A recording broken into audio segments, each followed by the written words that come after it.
Momento da pregação, Bruna G. São Mateus, capítulo 15, versículo 21 ao 28. A mulher cananeia. Leamos o texto sagrado. E partindo Jesus dali foi para as partes de Tiro e de Sidom. Eis que uma mulher cananeia que saíra daquelas cercanias clamou dizendo: Senhor, filho de Davi, tem misericórdia de mim, que minha filha está miseravelmente endemoniada. Mas ele não respondeu palavra. E os discípulos chegaram ao pé dele e rogaram-lhe, dizendo: Despede-a que vem gritando atrás de nós. E ele respondendo disse: Eu não fui enviado senão às ovelhas perdidas da casa de Israel. Então chegou ela e adorou, dizendo: Senhor. Então chegou ela e adorou, dizendo: Senhor, socorre-me. E ele, porém, respondendo, disse: Não é bom pegar no pão dos filhos e deitá-lo aos cachorrinhos. Ela disse: Sim, Senhor, mas também os cachorrinhos comem das migalhas que caem da mesa dos seus senhores. Então respondeu Jesus e disse-lhe: Ó mulher, grande é a tua fé, seja isso feito para contigo como tu desejas. E desde aquela hora sua filha ficou sã. Essa passagem é muito maravilhosa, falando acerca da perseverança, da paciência, da fé, de não recuar, de não se esmorecer, enfraquecer diante das provações, diante dos problemas, das adversidades, dos nãos recebidos ou da omissão de resposta. Essa passagem é muito inspiradora para todos nós. A mulher cananita, ela é um exemplo, um espelho do que vem a ser fé, ou é exatamente o retrato de quem possui a fé. Porque dizer que tem fé, todo mundo diz. Agora, é necessário as obras da fé, porque sem obras, a fé é morta. Não obras como as do Antigo Testamento, mas sim obras de persistência, de perseverança, de amor, sobretudo, de humildade, principalmente, porque assim, com certeza, a sua fé será justificada. Antes de adentrarmos propriamente a mensagem, eu quero trazer aqui algumas curiosidades acerca do contexto, do cenário da época em que tanto Jesus como a mulher cananita estavam. Falando acerca da cidade de Tiro e de Sidom. Estavam localizadas na Fenícia, atualmente o Líbano, ao norte da Galileia, desde os dias de Pompeu, 64 a.C. A Fenícia estava anexada à Síria. Sidom distava aproximadamente 32 quilômetros de Beirute, capital do Líbano. Tiro era muito famosa na antiguidade, pois os fenícios dominavam o mundo da navegação. Os reis de Tiro no passado haviam feito aliança com Davi e Salomão, em que enviaram madeira e mão de obra especializada para a construção do templo. Em contrapartida, Salomão enviaria para o rei Hirão, com H, e seus sucessores mantimentos e cereais que a população de Tiro precisava. As consequências desse acordo foram catastróficas para Israel, pois Etibal, sucessor de Hirão, fez aliança com Israel através do casamento de sua filha Zezabel com o rei Acabe. Zezabel introduziu o culto a Baal entre os israelitas, o que levou à ira divina e desembocou nos cativeiros assírios e babilônicos. E aquela mulher cananeia vinha da descendência histórica desses povos que trouxeram tanto sofrimento ao povo de Israel. Podemos considerar aqui a mulher cananeia como uma gentílica, como uma gentia que não tinha as promessas de Deus, que não pertencia a Israel ou ao Deus hebreu, e que tinha essa peste, essa marca, pelo fato de vir exatamente de uma nação em que outrora tinha feito aliança com o rei de Israel. No entanto, que acabou fazendo com que Israel perecesse, pelo fato já salientado de Jezabel, que queria matar o profeta Jeú, que queria perseguir e acabar com a vida de Elias, tanto que ele pediu até para Deus que o levasse ou matasse, porque não aguentava mais sofrer a perseguição por conta do exército comandado por Jezabel e dos profetas de Baal. E o Senhor, como muitos já conhecem a passagem, deu água, deu pão, animou, confortou o coração de Elias. Ele prosseguiu e foi vitorioso ao ponto de ser arrebatado. Então, exatamente o contexto dessa mulher era totalmente contrário a ela. Traria possivelmente consequências maléficas, ou seja, ela não estava confortável, ela não tinha pontos positivos ao seu favor. No entanto, ela rompeu toda essa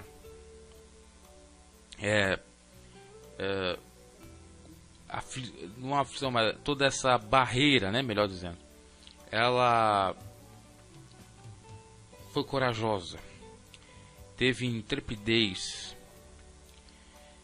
para acabar com o preconceito, para enfim pôr um ponto final ao sofrimento da sua filha.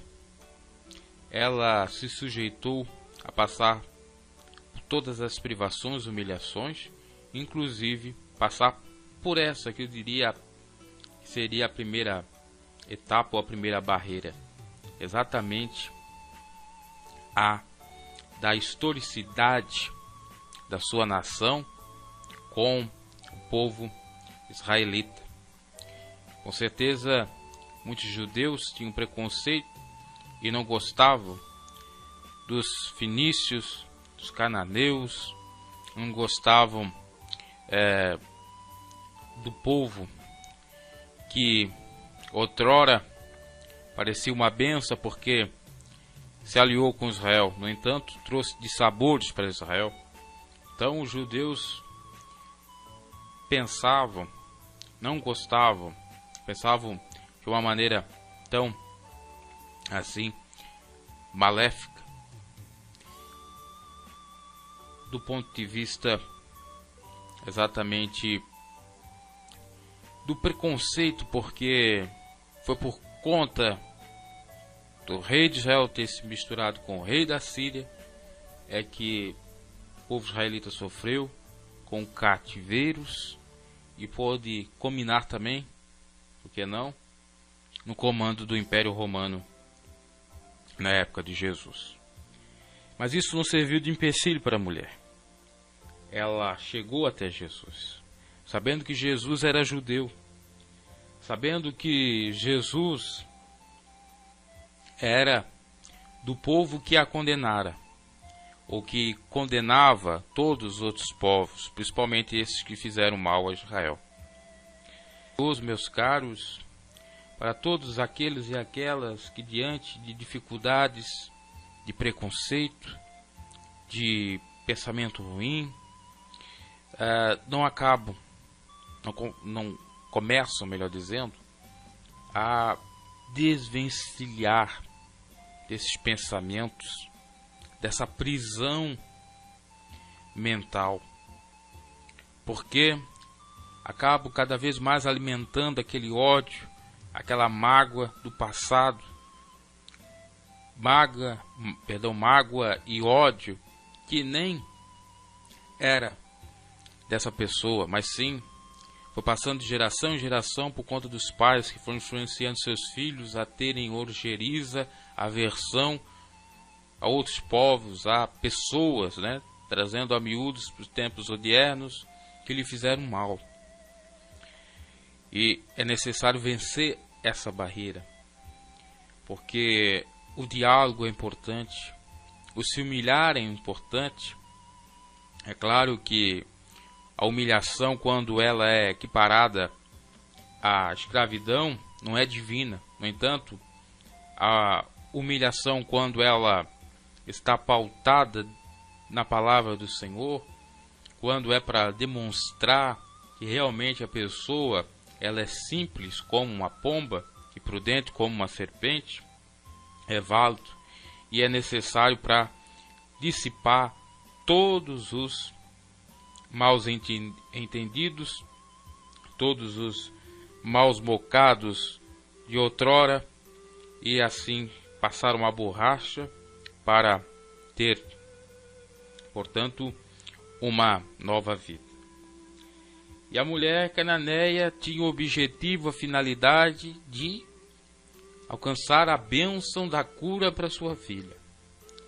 Ela então reconhece Jesus como Filho de Deus, reconhece a sua natureza e, sabendo que ele era o dono da bênção, da cura, do milagre, da transformação, ela não quis nem saber. Ela foi avante, rompeu essa barreira. E isso é que nós devemos fazer, meus caros. Se nós conhecemos o Deus que nós cremos, nós temos que avançar, romper todas as barreiras, falar, dialogar, aplanar o caminho, abrir os horizontes, ampliá-los, fazer aquilo que para muitos é loucura, fazer aquilo que até o maligno principalmente diz para não fazer, fazer aquilo que o nosso coração carnal humano não quer, que a nossa carne não quer. Devemos crucificar nossa carne, devemos fazer porque assim é necessário para que a bênção, o milagre, a vitória seja alcançada. É talvez o primeiro passo.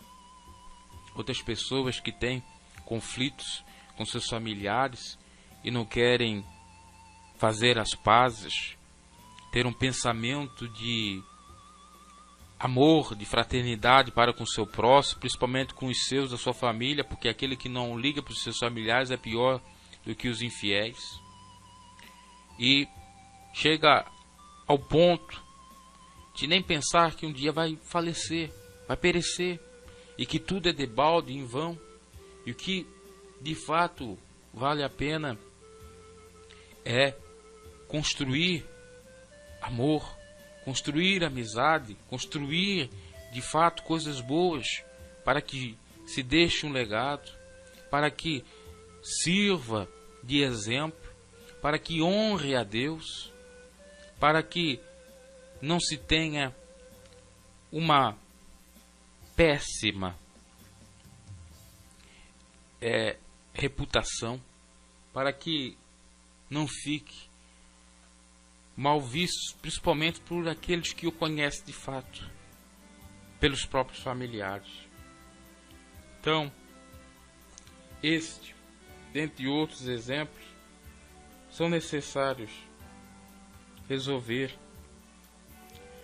São problemáticas ligadas a aspectos sociais, a aspectos emocionais, a aspectos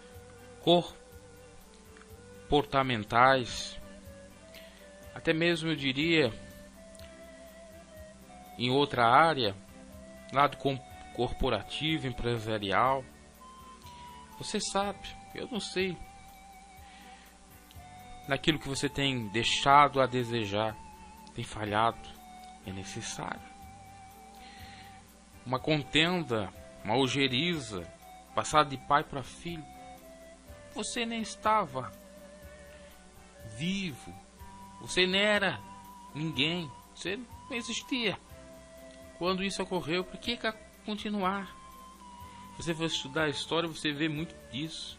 Grandes famílias, grandes empresários, uma briga familiar praticamente ad eterna, passando de geração para geração, até que chega um bisneto, um tataraneto e começa a romper isto, a ter diálogo, a procurar acalmar os ânimos, ser pacificador, a procurar relativizar para que ambas as partes sejam prósperas e principalmente abençoadas por Deus, porque quando há o perdão, há o diálogo, há de fato a convergência, há de fato o entendimento, o acerto, Deus opera. Porque quando o sujeito libera perdão, quando as mágoas são deixadas de lado, quando a ira, quando o ódio é deixado de lado e se apega ou se vem a pegar mais ao lado espiritual, né? Deixando as coisas dessa vida de lado, as picuinhas, enfim, Deus opera. Então pense consigo. Às vezes você não fala com uma pessoa porque um familiar disso, ou alguém disse, olha, eu falo porque aquele sujeito não é uma boa pessoa. Tem a fama disso e daquilo outro. Quem tem um evangelho, a essência do evangelho, não pode pensar assim. Jesus rompeu todas as barreiras. Jesus acabou com todos os preconceitos.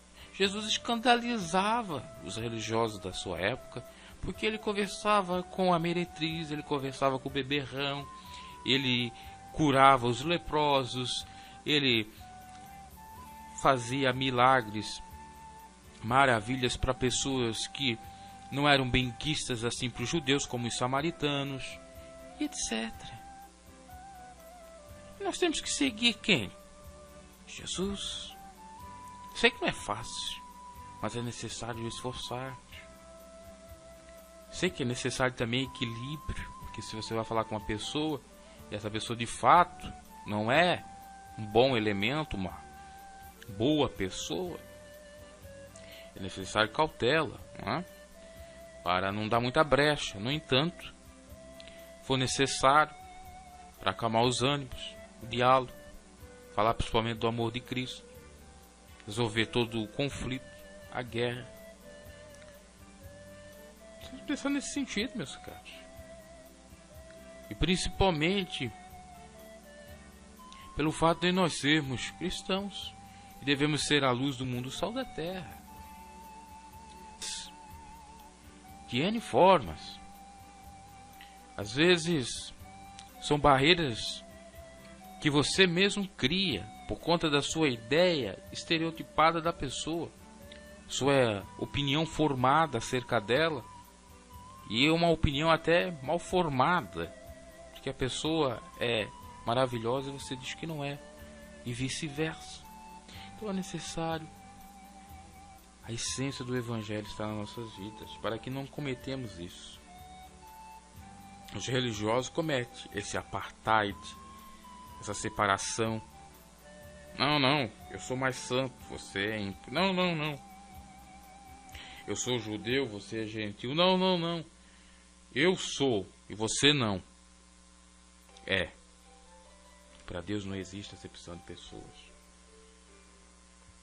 Então, essa é a primeira argumentação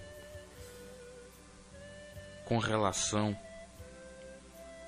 à boa ação que essa mulher acabou fazendo para ela mesma, que foi vencer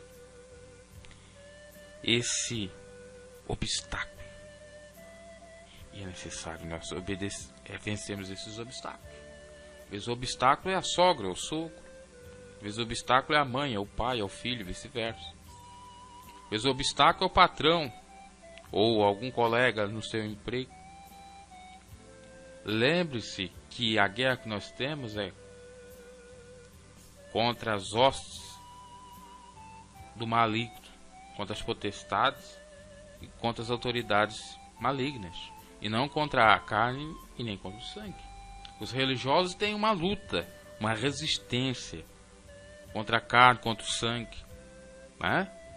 Porque, não, você não é da linhagem dos judeus, você não tem sangue judeu, então você não tem a promessa de Deus, você não é de Deus. A carne, não, você não é feito em determinado local, você não foi feito em determinado local, você não nasceu em determinado local, então você não é. Os religiosos que falam isso. Recentemente eu escutava uma pessoa me dizer que um deficiente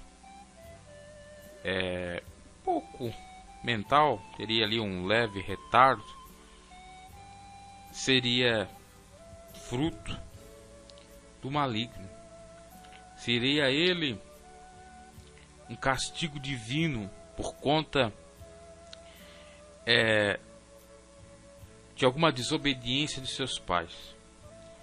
Aí eu citei a passagem lá de João que fala acerca de um homem, um jovem, que estava doente, tinha uma patologia, se não me engano era cegueira até.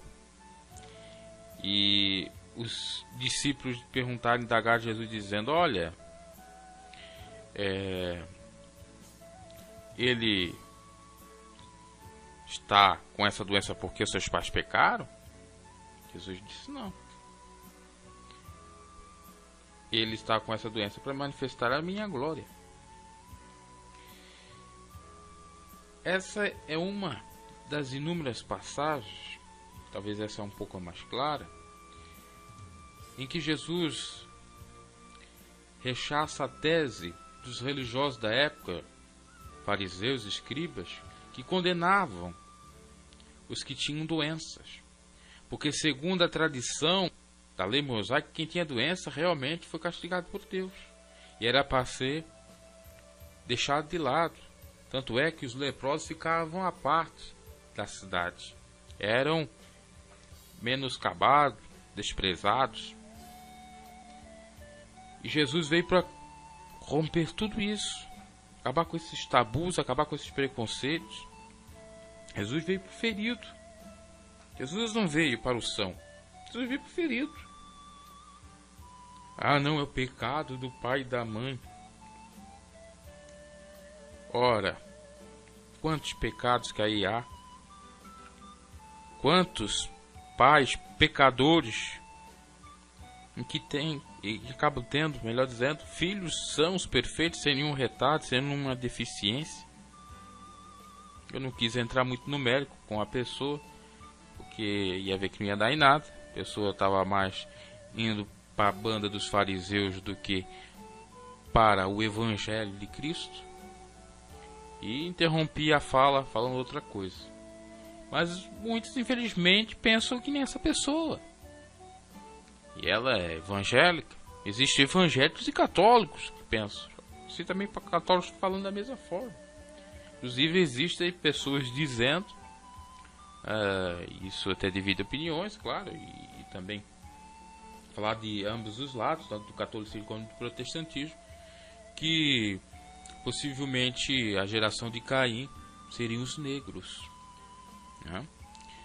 Então é criado uma miscelânea de doutrinas, de dogmas que não são cristãos, que não são divinos, com base em versículos fora do contexto. Aonde você comprova isso na Bíblia, da deficiência de uma pessoa ser por conta do pecado? Tem culpa a criança? tem culpa. Eu me lembro de Mefibosete, que era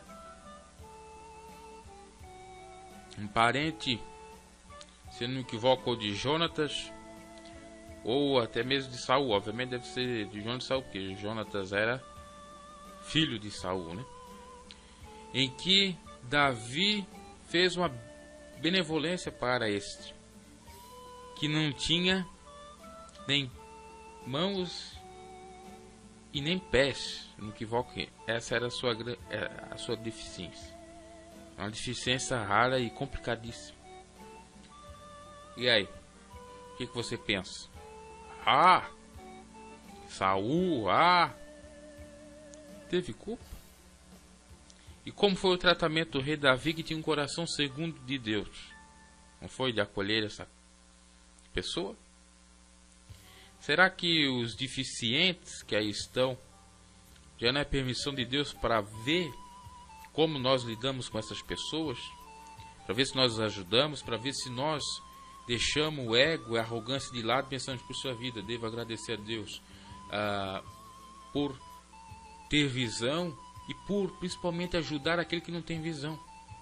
Porque também, se eu disser, não, eu agradeço ao Senhor por ter visão e o outro não ter, parece até um privilegismo, parece até um destaque. Eu querer louvar o Senhor por um privilégio, como se eu fosse algo especial. E não é bem assim. Porque Deus não faz acepção de pessoas. E justamente por não fazer acepção de pessoas é que existem as diferenças as mais variadas. E eu falava no último momento, para encerrar o assunto com essa pessoa, agora estou me recordando, do apóstolo Paulo, que tinha um espinho na carne que a Bíblia não revela exatamente o que é. O apóstolo Paulo chegou a dizer que era um mensageiro de Satanás contra a vida dele. O que seria esse mensageiro de Satanás? Tem várias interpretações até hoje. Uns dizem que é o seu desejo carnal, sexual. Outros chegam a dizer que é alguma deficiência na sua perna, que ele não podia muito andar. Outros diziam que é uma deficiência em que ele não podia fazer algumas tarefas. Mas a Bíblia não fala. Agora dá para entender que de fato era algo até muito grave, que Paulo reconhece, dizendo que até era bom Deus ter feito aquilo para ele não se ensoberbecer, ele não se exaltar. Meus caros, deixamos isso de lado. Então, por exemplo, quando Deus chama Moisés, que é gago, para ser líder de Israel, Moisés era fruto de pecado do seu pai e de sua mãe. O seu pai parece que era um Anrão e a sua mãe Joquebede. Então era fruto do pecado. Não. Foi para manifestar a glória de Deus. Então, meus caros, deixamos isso de lado, porque isso é lei. Isso é fazer a mesma coisa que os religiosos da época faziam. Não, os leprosos à parte. Não podemos comer isso. Não, isso, não. Não é assim. Por isso que é necessário nós vencer, inclusive, isso. Porque passamos a falar doutrinas que não têm respaldo, eu diria até bíblico, e principalmente cristão. Acaba, de vez de trazer as almas para Cristo, afastando-as. Então, nós temos que pensar nesse sentido e vencer essas barreiras. Você tem que vencer toda a barreira que lhe impede de avançar, toda a barreira de preconceito, todo o conflito.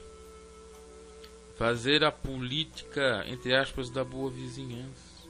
Deixar o ego de lado, a picuinha, a soberba, renunciar a si mesmo. A mulher poderia não chegar a Jesus pelo fato, ela pensar, não, eu não vou atrás daquele judeu. O judeu tem raiva de nós porque culpa o nosso povo de ter o escravizado. Eu não vou. E outra, eu nem considero ele como um filho de Deus. Olha, eu acredito até num Deus que eu sirvo aqui, em Baal, por que eu vou atrás dele? Então veja que ela venceu essa barreira, duas coisas. Não só o conflito que tinha entre os judeus e o seu povo, né? A marca, a pecha, a picuinha, né? A briga, mas também a questão de reconhecer Jesus como Filho de Deus e do Deus verdadeiro e não do falso de Baal. Olha que interessante isso. Você tem que vencer isto também. Né? Eu não aceito Jesus porque eu não acredito que ele seja o Filho de Deus. Eu não vou seguir Jesus porque eu não gosto muito dos judeus. Jesus era judeu, eu sou antissemita. Olha, tome cuidado. Hitler fez aquela atrocidade sendo católico. Eu já até falei em algumas pregações. Parece que Hitler quis, depois de quase 2000 anos, né, ou quase 1950 anos, vingar o povo judeu pelo fato deles terem crucificado Cristo, né? Não ter recebido a Jesus. Então agora vocês me pagam. Eu vou fazer a revanche. Eu vou acabar com essa geração, né? Dá para se entender assim simbolicamente. Mas Deus não quer de maneira nenhuma, né, que haja violência, já que violência gera violência.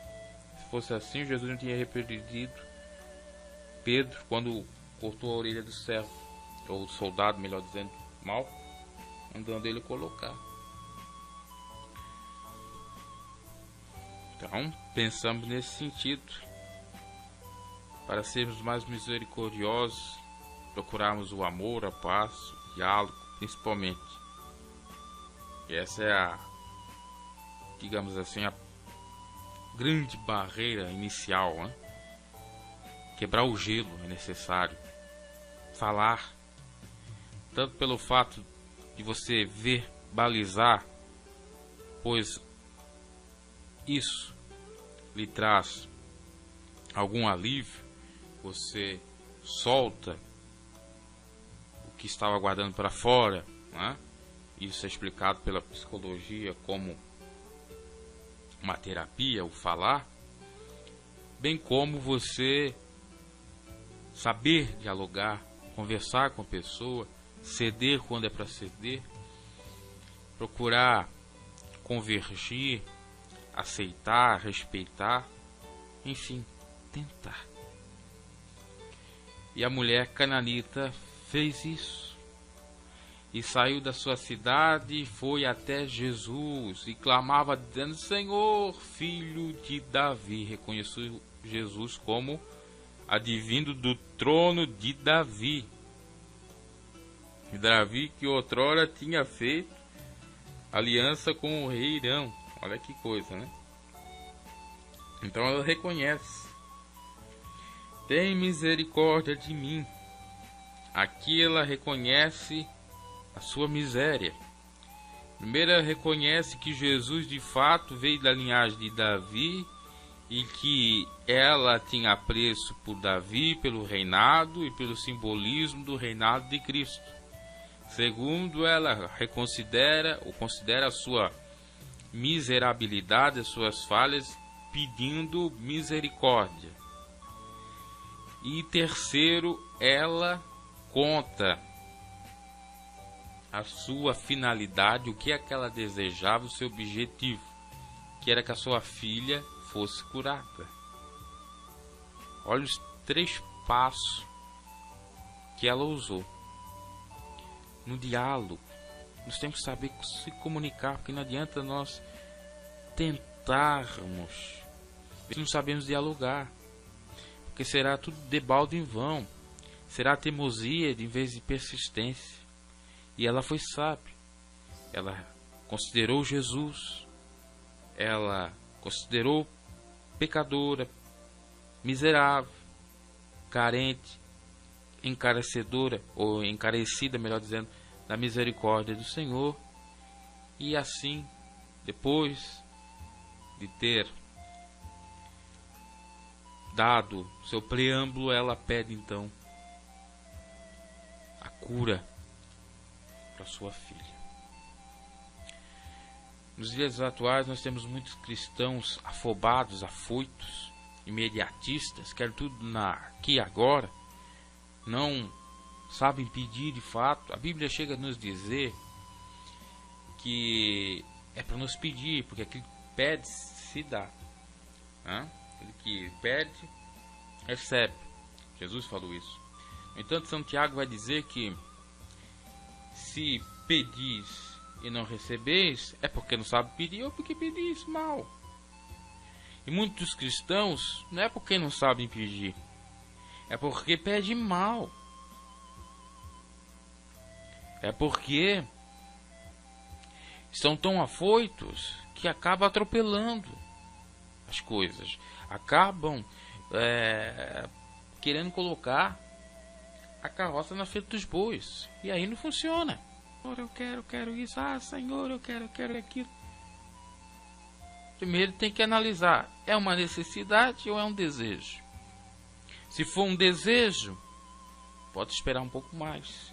Se for uma necessidade com urgência, com premência, então Deus vai dar atenção a isso, vai lhe ajudar no momento.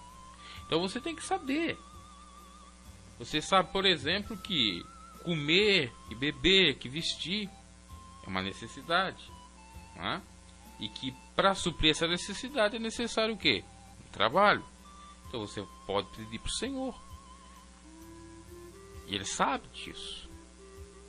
No entanto, você tem que fazer também a sua parte, e pedir para os senhores com S minúsculo, que são os patrões ou as pessoas aí encarregadas para lhe proporcionar um emprego. E nos RHs, nos recursos humanos, o departamento de recursos humanos das empresas, enfim, colocar sua ficha, seu currículo, enfim, fazer só a sua parte. Quando está muito dificultoso, pedir a interferência de Deus nesse sentido, ok. Agora, por exemplo, um desejo. Senhor, eu quero ficar rico. Mas rico para quê? Para ficar mais soberbo ainda? Para se gabar? Para cada vez mais alimentar a sua carne? Qual é o intuito de ser rico? Simplesmente por ser? Tem propósito para ajudar os pobres, os necessitados? Dificilmente isso você vai alcançar. Pode alcançar com um trabalho duro, árduo, mas vai ser em muito tempo. A não ser que você faça o que é errado, Trabalho fraudulento, roubando, furtando, enganando. Ou tenha sorte, No entanto, não adianta ter sorte sem ter juízo. Porque se o sujeito não tiver juízo, ele joga tudo fora. Tem aquela ditado que diz, o sujeito tem mais sorte que juízo. Tem sorte que juízo. Só que a sorte, uma hora se vai quando não se tem juízo. Quando não se sabe aproveitar a oportunidade. Uma outra reflexão aqui. Sabemos pedir. Não pensamos mal.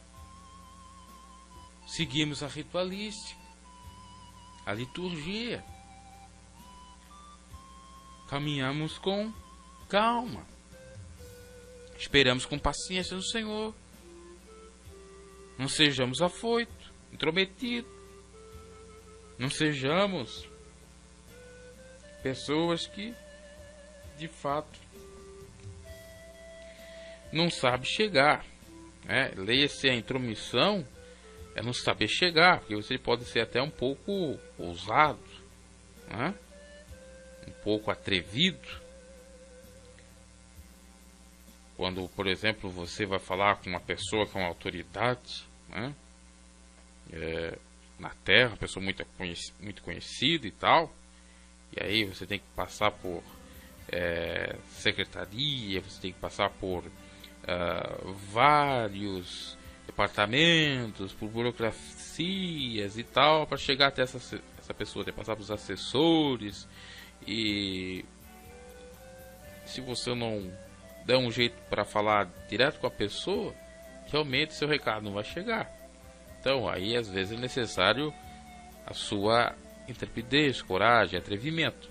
Agora, esse atrevimento para o mal é terrível, porque você tendo o atrevimento para falar com a pessoa, ok, mas quando chega para falar para a pessoa, não sabe falar, não pede, né? Não é humilde.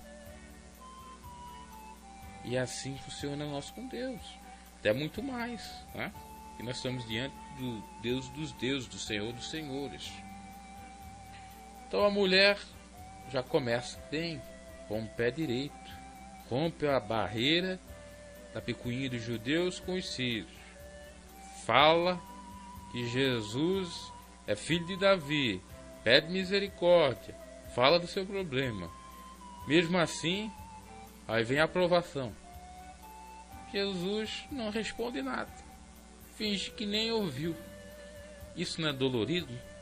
Quantas pessoas falam, cara, você já fica de da vida, você já fica aflita, você já começa a falar mal, a inventar, a caluniar, e é aquele mimimi danado, né? Às vezes a pessoa, não é porque que ela não quer falar contigo, é que ela tem outros problemas para resolver.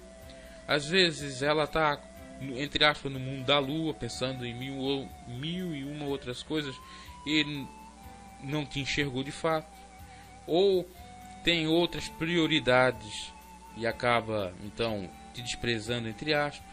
Não necessariamente que ela não tenha estima, apreço por você, mas você está tão aflito, você acha que tem que ser tudo do seu jeito, aqui e agora.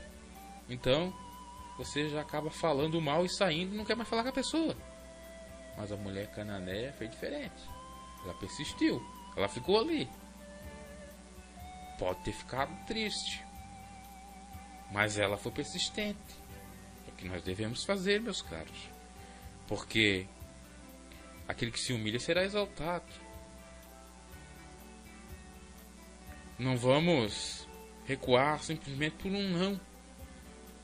Existem aí múltiplos exemplos de artistas, gente famosas que receberam 40, 50, 100, quase 1000 nãos até chegar à fama, até eles aceitam por alguém. Quantas pessoas que receberam não durante anos, e agora que está surgindo, está vindo o auge da fama, ou estão conseguindo ter uma vida um pouco mais de sucesso. Teve um episódio muito interessante que eu acabei vendo aí nas redes sociais, com relação ao apresentador e dono de emissora de TV, o Silvio Santos, o Silvio Abravanel, que é judeu, por sinal, que em um dado momento da sua vida ele estava passando por dificuldades enormes, tremendas, e ele não tinha emprego, tinha parcos recursos, estava quase passando até privações de pães, que comer, como viver, etc. E foi atrás de um conhecido dele, pediu um emprego, uma barraquinha de vender cachorro quente, de vender qualquer comida do tipo fast food e tal. E ele, todo animado, ele é meu amigo, pensou ele consigo. Eu sempre fui parceiro dele. Se eu contar a minha história, ele vai, obviamente, que se solidarizar e me ajudar. Chegando lá, falando assim, sinto muito, não dá. Ele ainda até brincou, não, eu posso até me vestir de menina, eu posso até fazer qualquer coisa aqui, imaginável. E você nem imagina. Para conquistar esse emprego que eu preciso, é urgente. Sinto muito, não dá, porque nós já contratamos aqui é mais para menina, para vender, que atende com mais cuidado, carinho e tal. Olha, sinto muito, amigo, não vou poder te empregar. Então ele vai cabisbaixo, abatido, não sabe mais o que vai fazer, até que ele tem um insight, um estalo e pensa, olha, eu vou vender as únicas coisas que eu tenho e vou apostar em alguma coisa. Então ele vendeu e começou, entre aspas, como um ambulante a empreender e a começar a despertar o seu dom já de animador de palco, de plateia e tal, como um humorista aí, considerado aí um grande, poderia até ser, por que não, né, não exatamente, mas um stand-up comedy, o homem aí do cenário artístico, né, de apresentações, de calouros e tal. Começou e foi indo, até que ele é chamado pela TV, tem o seu programa na TV, e tem a sua própria emissora.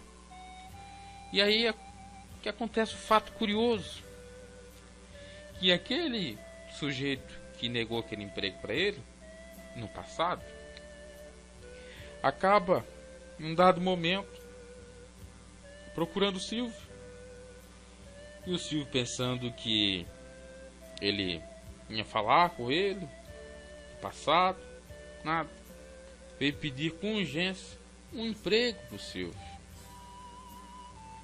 E antes dele pedir o emprego, ele chega e diz, olha, Silvio, me desculpe, mas naquela época eu não tinha como te empregar, porque eram as meninas mesmo, e agora eu estou precisando de emprego porque até não consegui tocar aquilo para frente.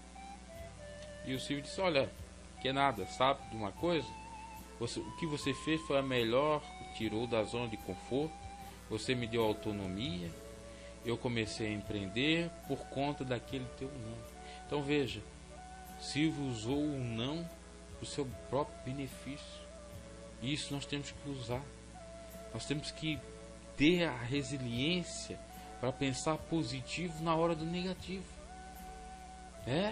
Na hora da adversidade a gente tem que pensar na bonança. Na hora do temporal a gente tem que pensar na bonança. Na hora da adversidade a gente tem que pensar na solução do problema. Porque senão nós não vivemos.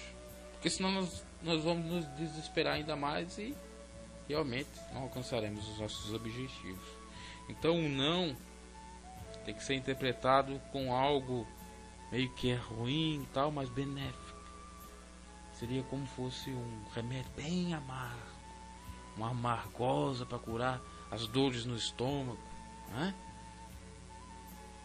Para preguirmos. E a mulher cananeia faz isso. Ela não recua, ela não chora, ela não faz mimimi, ela não conta para os outros, olha, ele me abandonou, eu vim tanto de longe, deve ser preconceito que nem os judeus, porque já não gosta de nós mesmos, porque diz que a gente o escravizou, veja, é mais do mesmo, não tem amor, esse não é filho de Deus, porque não olha para mim, porque não dá nenhuma resposta, parece até que ele é melhor de todos eles e tal, que é soberbo.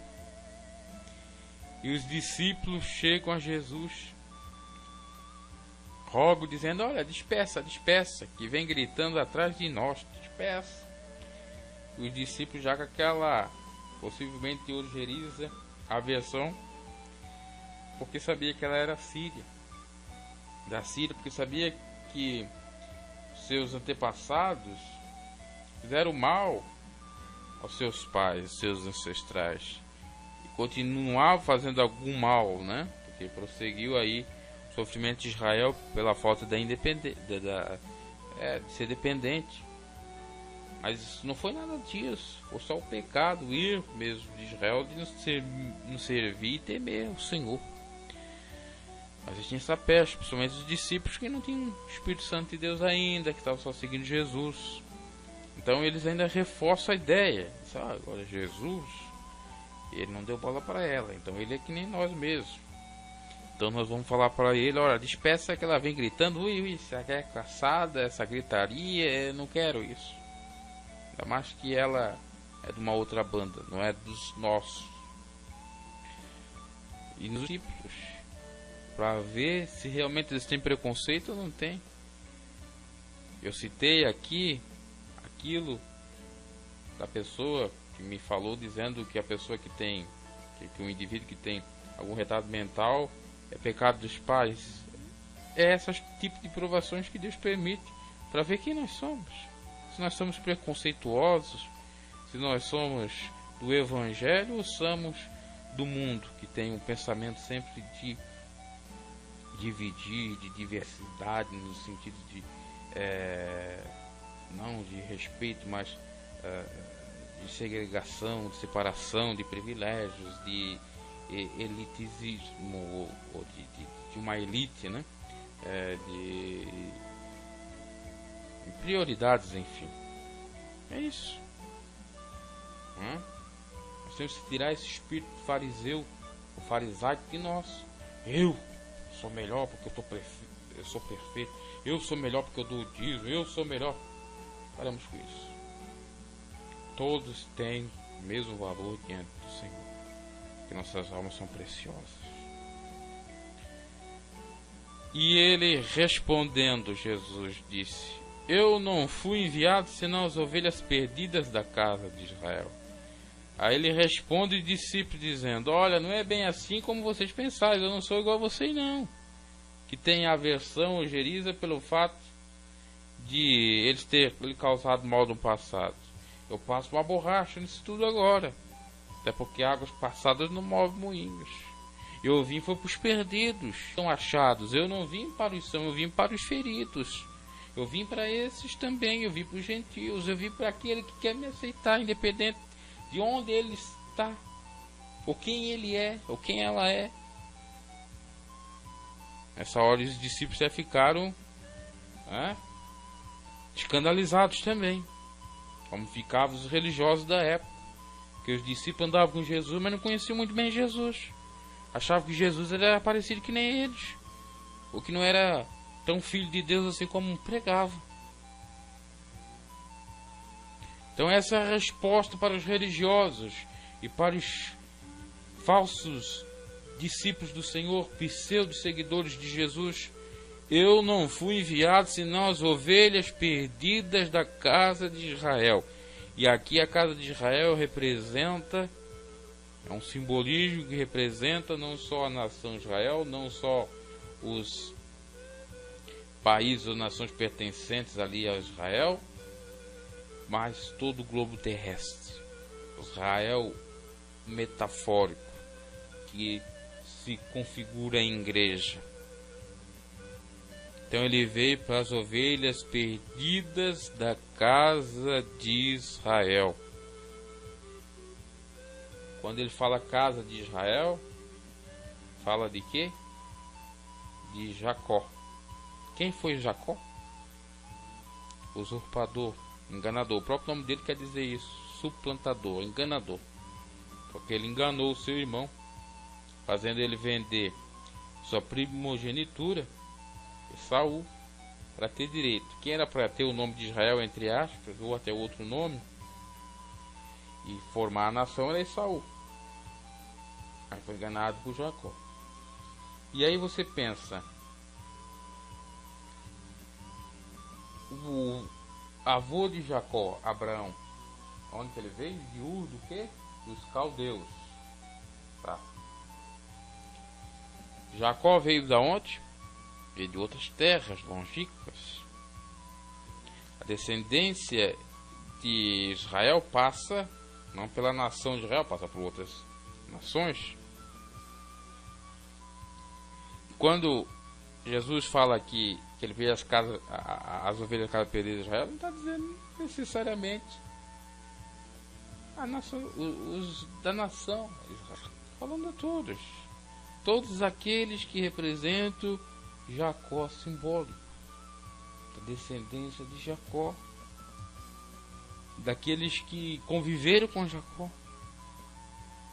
todos, também nesse aspecto. E como nós vamos ver em o apóstolo Paulo, que vai dizer que possivelmente a igreja é o simbolismo, metáfora da nação israelita. Então chegou ela, a mulher cananita, ou a mulher cananeia, melhor dizendo. Mulher cananeia, que cananita é uma coisa, cananeia é outra, tá? Cananita vem da Síria, ligada aí a Tiro, a Sidom, e que é cananeia, né? Agora, cananita está ligada aos cananeus. Então chegou ela, a mulher de cananeia, e adorou Jesus, dizendo: Senhor, socorre-me. Veja, ela vence a primeira etapa, vence a segunda etapa, que é não ficar calada diante da não resposta de Jesus, e muito menos da barração ou proibição dos discípulos. E então Jesus lhe dá novamente a vez dela chegar a ele, agora chegar mais próximo a ele, adorar e pedir misericórdia mais próximo de Jesus. Ele, porém, respondendo, né, na frente dela, ele prova ela mais uma vez. Essa seria a terceira prova dela. Não é bom pegar no pão dos filhos e deitá-lo aos cachorrinhos, aos perros, que nem diz os espanhóis.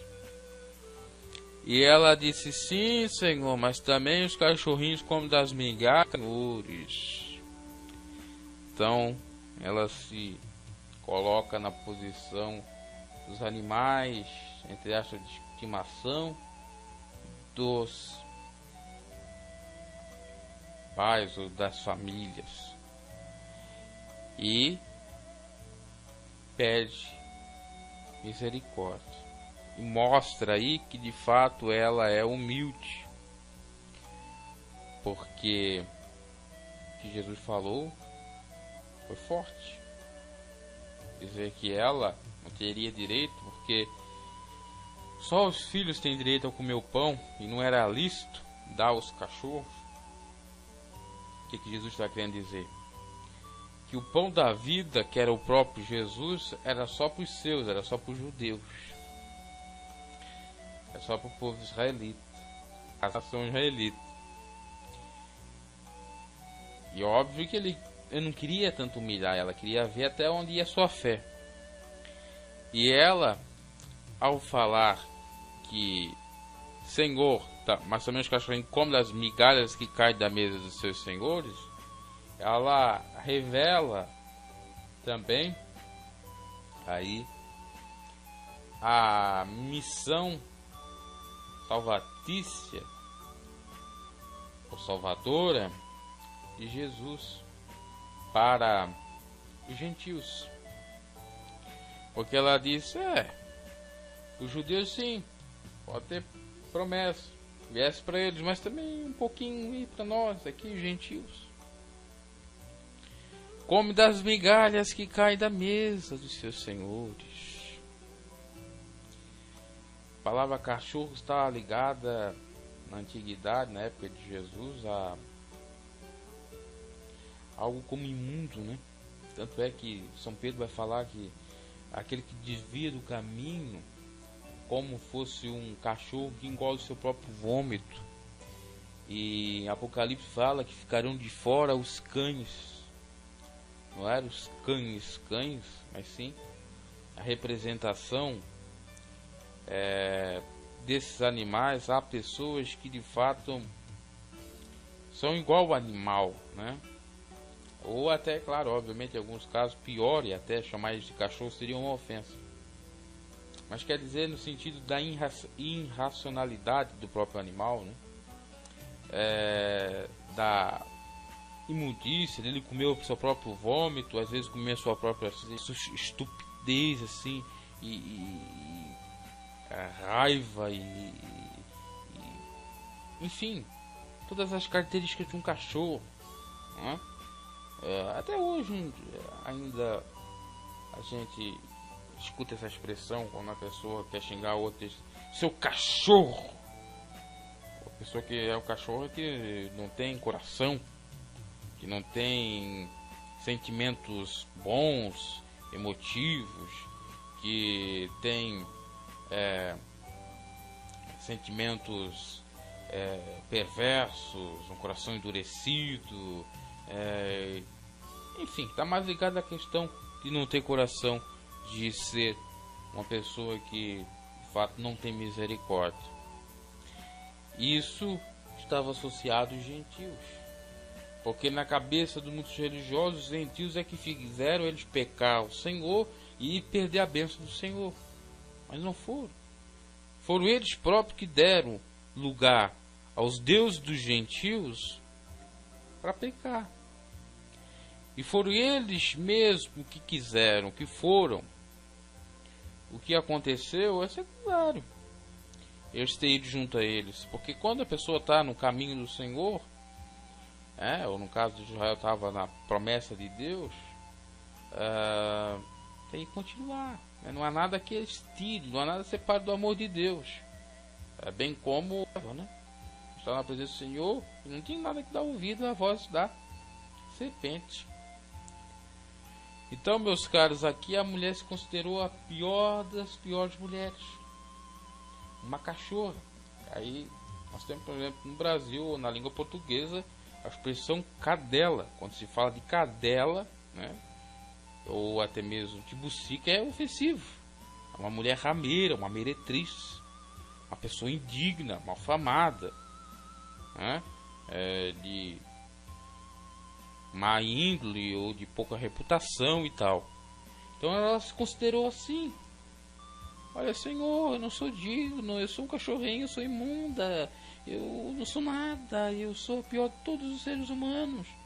Mas é lícito, né? Comer um pouquinho da migalha. O cachorro geralmente ele fica procurando onde tem comida, onde está o dono comendo, para se alimentar. Aí faz aquela brincadeira com a sua cola, fica feliz, faz uma tudo, dá comida para ele. Às vezes avisa, dá uma latida. E ela, como esse cachorro, ela se fez. E Jesus viu o tamanho da fé dela. Porque o mesmo Jesus se fez imundo para nos salvar. E por isso que isso, de fato, fez com que Jesus ficasse mexido com a fé dessa mulher. Então respondeu Jesus e disse: ó mulher, grande é a tua fé, seja feito isso para contigo como tu desejas. E desde aquela hora a sua filha ficou sã. Veja que ela desejava. O desejo dela aqui não era um desejo, simplesmente um capricho, era uma necessidade. A filha dela estava passando por possessão demoníaca, estava sofrendo, etc. É necessário da cura. Assim, você precisa de cura, de milagre, de bênção, prosperidade, várias outras coisas. Mas não quer passar o passo a passo. Não quer passar, enfrentar as barreiras, não quer dar o primeiro pontapé inicial, depois enfrentar a primeira barreira. Depois enfrentar as barreiras que são até corriqueiras e banais, como desprezos, humilhações. Nós estamos sujeitos, né? Para conseguir o alvo, temos que ser persistentes, temos que vencer, porque nós, de fato, temos Cristo, somos mais vencedores com Ele. Se nós não vencermos, é porque, de fato, nós não estamos com Cristo. E o vencer está ligado exatamente à persistência. Então sejamos persistentes, meus caros. em tudo que não formos fazer, em tudo que nós quisermos. Tenhamos objetivo, tenhamos coragem para dar o primeiro passo, tenhamos fé para enfrentar toda a barreira, porque a fé é um escudo para estar defendendo de todos os dados inflamáveis do maligno. Não recuamos na primeira paulada, no primeiro não que nós recebemos. Sejamos persistentes. Não ligamos nem para um, nem para outro, nem para fulano, beltrano, ciclano. Que olhemos exatamente para o alvo que é Cristo. Tenhamos fé, força e foco. Os 3 Fs aí que é muito conhecido nas redes sociais, estão falando. É isso para ser abençoado. Foco, Cristo, fé em Deus, força de Deus. Posso tudo naquele que me fortalece. O alvo é Cristo. E a fé é a única que agrada a Deus e que Deus opera através da nossa fé. Então, é isso. A lição aqui é esta. A lição de fé, de perseverança, esperança, é a lição de realmente vencer todos todas as barreiras, os obstáculos, termos humildade ou lição de humildade, deixarmos a arrogância de lado, que alcançamos os nossos objetivos, para que convençamos, para que realmente a verdade seja falada, para que de fato a bênção seja recebida. Que Deus os abençoe e fale mais o vosso coração nesse sentido. Que a mensagem está aí, é clara. Só você ler a Bíblia, parar, meditar e assim exercer que a bênção virá. Até mais.